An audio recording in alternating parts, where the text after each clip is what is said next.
Thank you, Anne Marie. It's a pleasure to be here, everyone. I'm going to be representing the perspective of a family physician, as well as a member of the Presidential Ad Hoc Committee from the Michigan Osteopathic Association. What we'd like to do today is share with you some of the key features in terms of what the opioid mortality epidemic really looks like, and then be able to share some concrete examples of what are action steps that we can all take, either in the community, among providers, and within the health system and within the law enforcement system. So what I'd like to do first is go over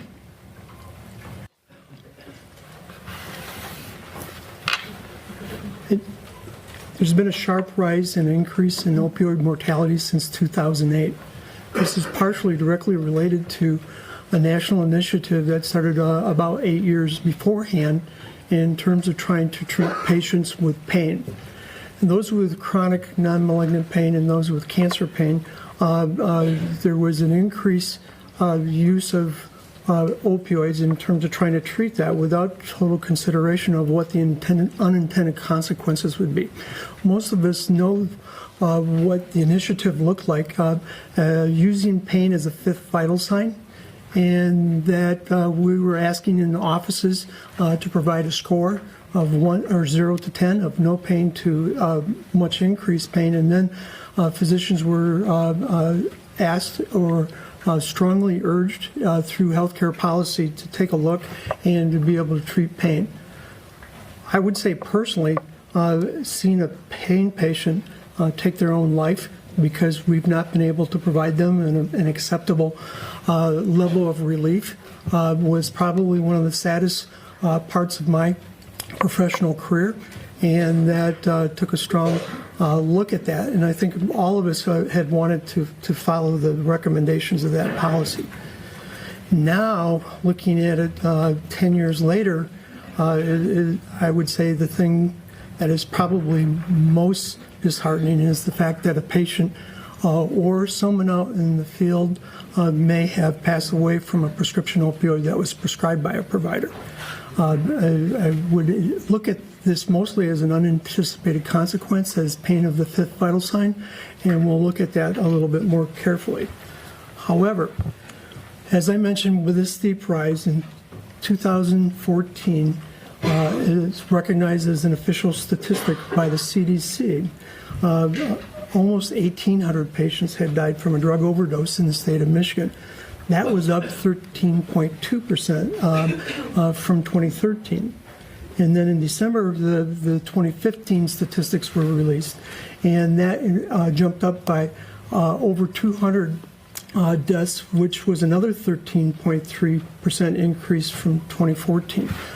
We've known that the opioid mortality epidemic has been going on for some time, but the rates continue to increase, at least for 2014 and 2015. Now, where does this happen? It doesn't happen just in southeastern Michigan or Detroit.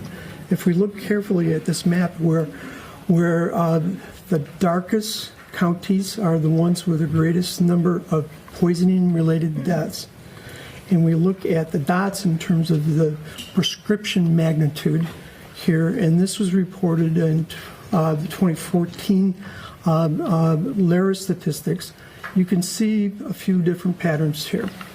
Number one, if you imagine where the state highway system is, and if you look specifically, I don't know if I can get a pointer here, imagine I-75 going from Toledo and Monroe through the greater Detroit area, up into the Bay Area, and then merging with 127 all the way up to St. Ignace. You can see where there's an increase in mortality.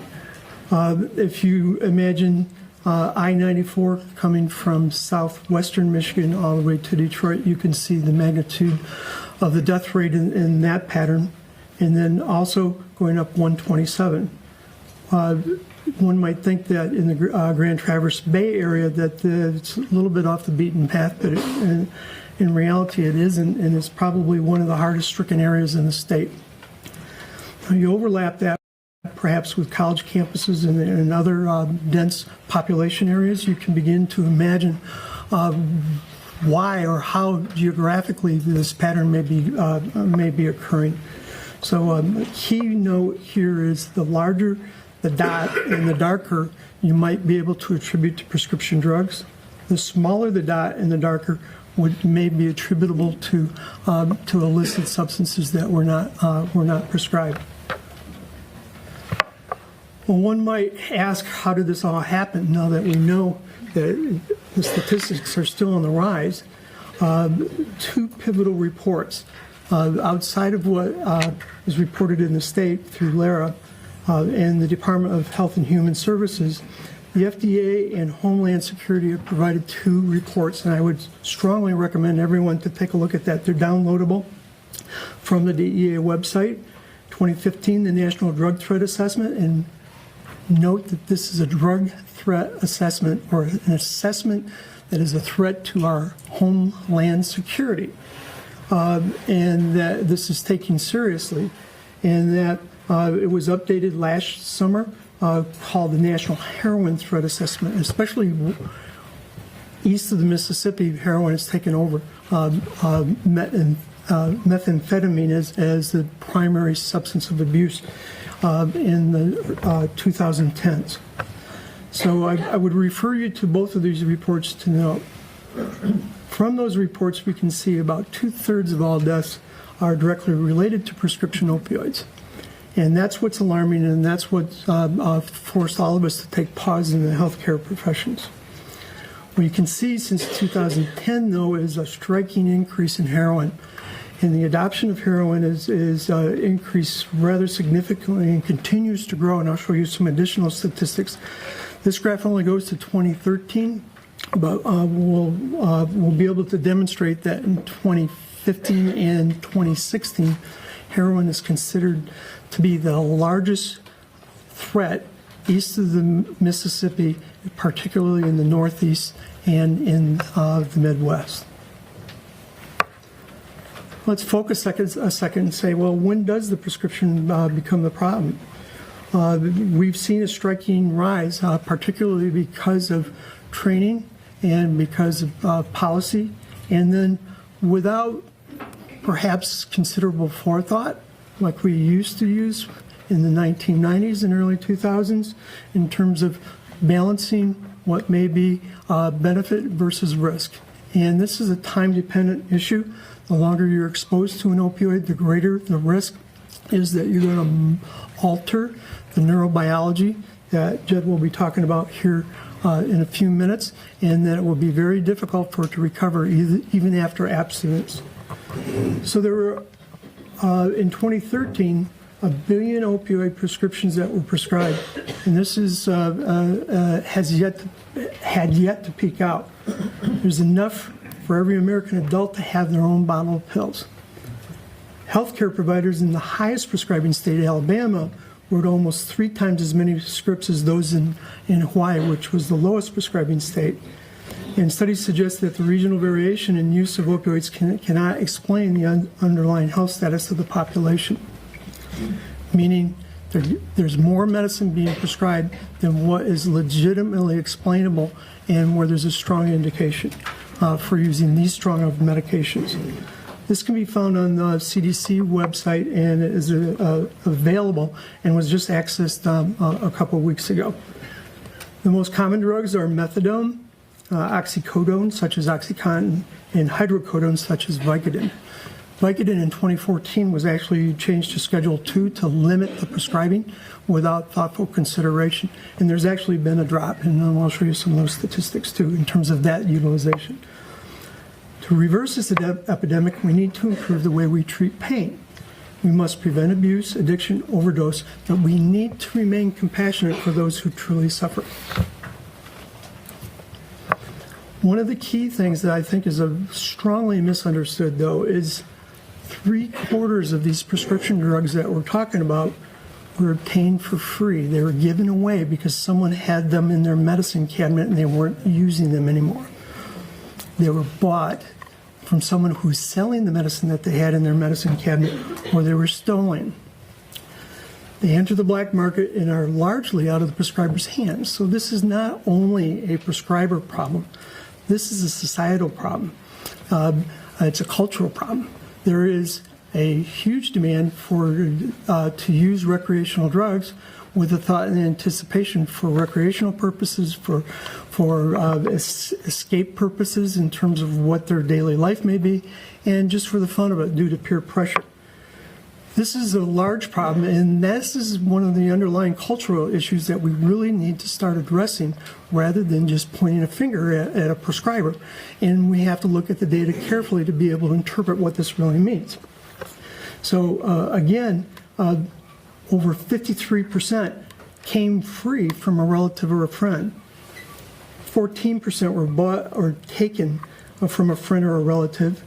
Only 4.3% came from an illegitimate drug dealer or stranger. 0.1% were on the internet, and the other 4.3% for other purposes. Only a quarter or 1/5, 20%, 21.2% came straight from one doctor. Now, the DEA does the National Drug Threat Assessment, as I said, and if you look at the last 2 years, you can see where heroin has actually continued to increase dramatically. And controlled prescription drugs have begun to decrease, largely because of the change in the control scheduling for Vicodin. These prescription drugs, when people are beginning to say no, are forcing people to potentially to the street and to look for other alternatives to maintain that craving and that drive to seek relief from withdrawal. This provides a large danger if we do not have a strategy in mind in terms of being able to get these people into treatment rather than send them to the street and then perhaps over the cliff, especially with carfentanil-laced heroin, which we'll talk about a little bit later. But carfentanil will increase the risk of death dramatically. So we've got to be careful in terms of just saying no and creating a larger mortality problem than by avoiding the responsibility in terms of thinking contemplatively about how we prescribe. This is the largest concern that I have, is through misunderstanding of facts, we get to a point in time where the pendulum swings too far the other way and we create a larger problem. Here's the density. You can see where the report that heroin was the greatest threat to the national security, and in terms of what heroin or abusers use. And this comes from a survey from users throughout the country. But you can see the density where those who are using heroin or know someone who's using heroin is the greatest. And we heard a lot about it in New Hampshire during the primaries, but certainly in the Midwest, if you start looking from Texas moving forward to Minnesota, Chicago area, and Detroit, there's part of a large route in terms of how these medications come to our communities. Here's the cost of heroin. It is now cheaper than illicitly obtained prescription opioids, and now becomes the drug of choice, because going to a prescriber's office trying to fake their way through to get a prescription, and the prescription sells for $80 to $100 on the street. Now you're starting to see that it's less than $10 or $15 on the street. At least we'll talk more about the economics more realistically on a local level. 2/3 of those respondents to the National Drug Threat Assessment viewed heroin as the greatest threat here in the Great Lakes and including Michigan. Like I said before, it's compounded by fentanyl, which is 100 times stronger than morphine, and carfentanil, which is used to put down elephants and large zoo animals, and not largely available in the U.S. except through illicit means, is now laced in this heroin. And if you don't know what the dose of this medication is, and it just takes a very small dose for that to occur, that can create instant respiratory arrest and potential fatality. And being able to reverse this using Narcan or naloxone becomes increasingly more difficult. Now, where does the heroin come from? Everyone thinks that it comes from Afghanistan. By far, 99.9% of it comes from 8 Mexican drug cartels, and then a few cartels that had switched to heroin from cocaine from Colombia. But the largest amount comes from 8 large cartels in Mexico, and it was largely documented by Tom Wainwright in his book called Narconomics, where he was embedded with the drug cartels for almost 5 years before he came out. He is a journalist from Great Britain and wrote a very interesting piece. But he does detail that this is a $300 billion illegal business. They use modern marketing strategies in terms of using tactics by those such as Walmart, McDonald's, and Coca-Cola. They use highly sophisticated agricultural manufacturing, sales and distribution practices, including brand value conversations and including fine-tuning customer service. And they leverage smartphone technologies and the dark internet. So right now, they're in a position to be able to run circles around us unless we're able to stay ahead and be able to monitor this trafficking. What does that mean in the global economy? This $300 billion of heroin revenues are as high as the largest global corporations, just below Walmart and right in the pack of the 3 national energy companies in China. If you look down, Apple is number 9, and we consider that the number 1 corporation here in the U.S. So putting this in the context, we have to think this is much bigger than any one prescription writer, any one physician, any one community. We have to think about this more systemically. Well, the other root causes I've already mentioned. Pain is the 5th vital sign. There's been a recent advent in terms of customer-driven satisfaction surveys. Well, someone who's tolerant and addicted to opioids isn't exactly someone you want to listen to in terms of their customer satisfaction survey when someone says no, or someone tries to establish boundaries. This becomes a very critical issue when payment structures and reimbursement structures are set up based on customer satisfaction for this population. And the current healthcare system is really not currently designed to take pain and addiction treatment programs to scale statewide. There's also been a traditional lack of support to address the crisis in a cohesive, large-scale manner, and especially for those getting into behavioral cognitive therapies that are necessary if we're going to strive to get patients to be substance-free. As a primary care physician, these are the challenges that face us every day. Number one, there's a lack of common understanding of the neurobiological basis of addiction. It's not a matter of strong will or discipline, laziness, background, upbringing. It has to do with a serious deficiency in the central nervous system that Jed will talk about here momentarily. We're often the first ones holding the stick, and when they've gone through the referral system, we're the last ones holding the stick.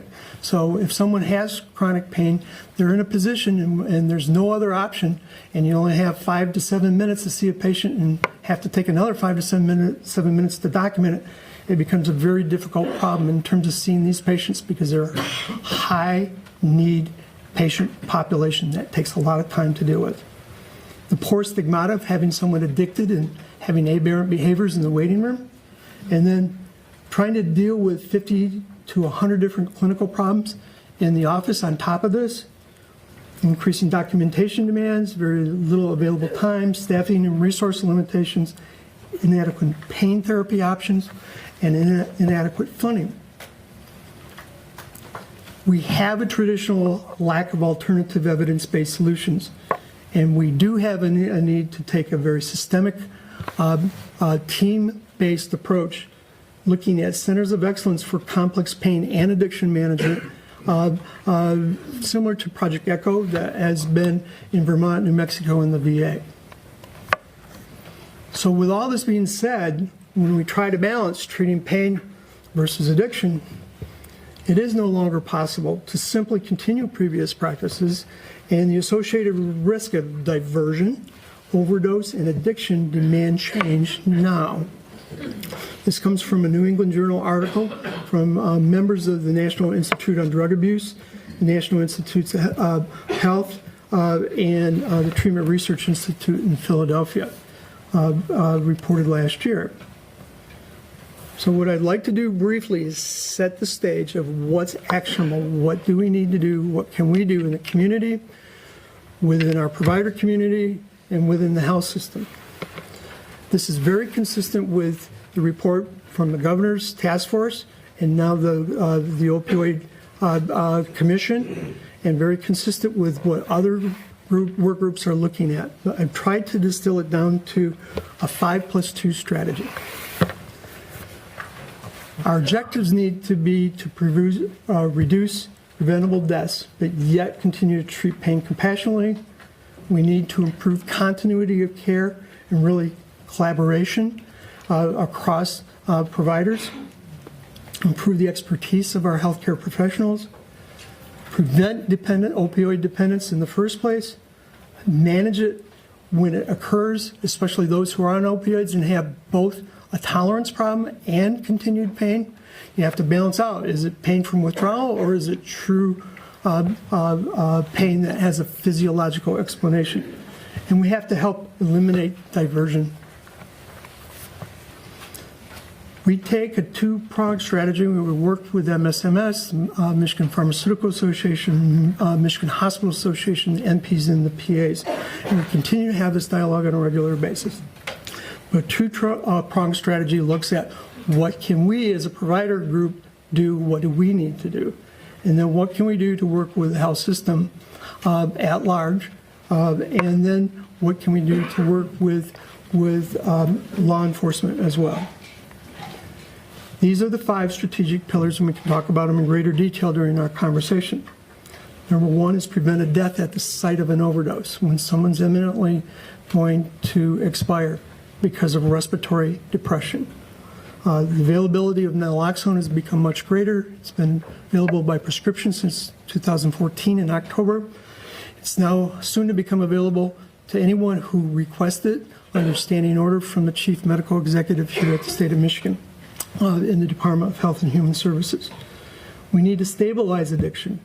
Those who have tolerance, what are the best available mechanisms that we can have? One is the use of buprenorphine or Suboxone.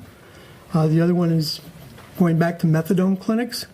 And then the other one is actually exact opposite, is it blocks the receptors where the opioids reside, but it actually acts as an antagonist. And that is called Vivitrol or naltrexone. And it's available in a long injection, 28-day injection. And it's used in the court systems more and more frequently. And it's available in offices, and you don't need a special license to use that medication. Number 3, the biggest challenge, where's funding go? Where do we go with these people? We have to establish long-term person-centered treatment goals for successful recovery. Jed will talk about some of those therapies in his discussion. We need to change our prescribing habits according to the CDC guidelines for treating chronic pain, and we need to shrink the supply and the demand. Number 1, we need to decrease what becomes available, and we need to decrease and take some level of accountability for those who need it. And then for those who are not seeing healthcare professionals that need it, we need to get them into treatment as well. But we have to shrink the supply and demand, both of heroin and prescription opioids. Our 2 other pillars that I talked about, we have to improve our health systems research for pain management and addiction. We need to facilitate education, both at the cultural and educational level, starting probably in grade school or early middle school. We have to improve quality, and we have to find ways to manage costs, because the cost of these patients is huge. And we have to leverage information technology. And one is the new use of maps in terms of being able to detect patterns of misuse and abuse and diversion, or multiple prescribers who may or may not know what other prescribers are providing. That comes on, the new version of MAPS comes online on April 1st, so just a few days from now. And we have to figure out a way to be able to manage this and track this and be able to do studies in the future. So that's the 5+2 strategy, and open to other recommendations and dialogue, but that's the best way we could facilitate it and distill it down. What's actionable? What can we do? What should we be thinking about? What should we be talking about? What should we be collaborating about? This is multifaceted and complex. All stakeholders must work together. The health system, starting with the prescriber, must change prescribing habits, and we need to shrink that supply and demand. We need to work closely with law enforcement, and we must keep in mind this is just not a prescriber burden. This is a system-wide cultural burden that we all have to think of and be able to look at in a very systematic, well-organized manner, and probably not point fingers. How do we put the fingers down, and how do we start talking together? We can do something about this, but it's going to take a while. It's going to take a village, and it's going to take all villages here in the state of Michigan. And so now's a good time for us to continue the conversation and move forward. I'll turn it over to Jed, and then we'll continue our panel discussion after we're done.